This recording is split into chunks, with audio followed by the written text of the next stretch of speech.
This policy spread suggests that to achieve the ideal goal of limiting global warming to 1.5 degrees Celsius in the Paris Agreement, the share of gold in primary consumption must be less than 5%, and that by 2060 years.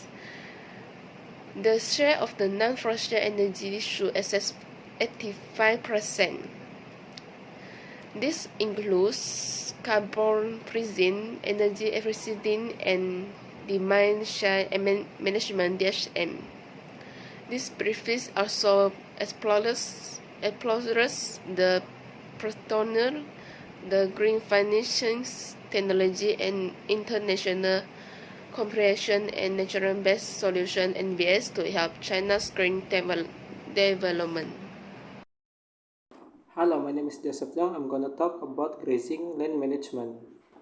Sustainable grazing land management (SGLM) is crucial to prevent land degradation and support food security and human well-being, and may contribute to climate change mitigation and adaptation. To facilitate wide-scale adaptation of SGLM, further quantification of multiple impact of and trade-off between ecosystem service is needed. The objective of this study was to assess the potential of SGLM measure to protect ecosystem service and contribute to sustained development based on evaluation of 30 SGLM technologies in semi-arid region. Documented in the World Overview of Conservation Approach and Technologies WOCAT and additional narrative literature review. We first analyze is environment characteristic and condition, 2 cost and benefit, and 3 socioeconomic and environmental impacts of SGLM. Based on this analysis, we disentangle how SGLM affects ecosystem service and contribute to sustainable development. The results show that SGLM represent a wide range of practices either aimed at increasing the carrying capacity by improving the soil quality and amount and type of vegetation, preventing overgrazing by reducing animal pressure.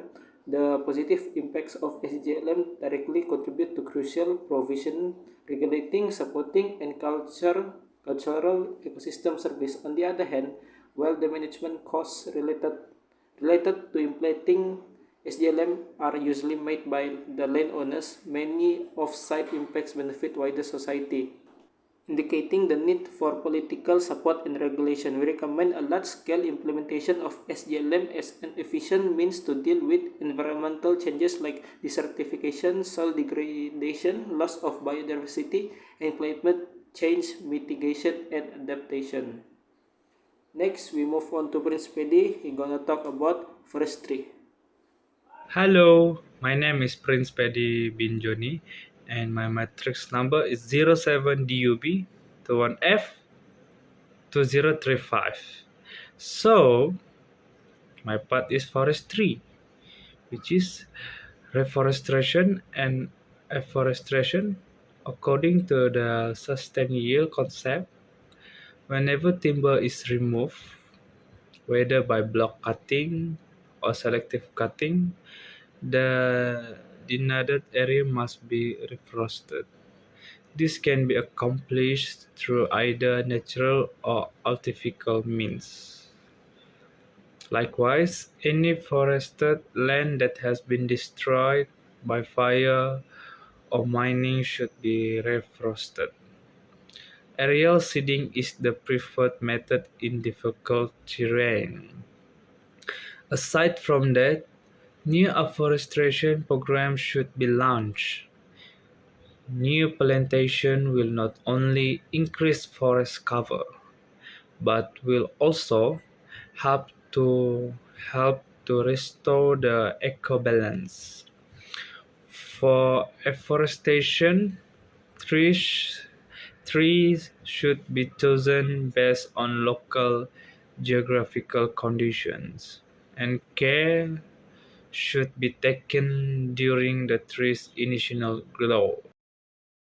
Examine forest clearance for agricultural and habitat use. The majority of today's agricultural Land was once forested and then cleared for use in agriculture. However, it has now reached a point where further clearing would endanger the entire ecosystem.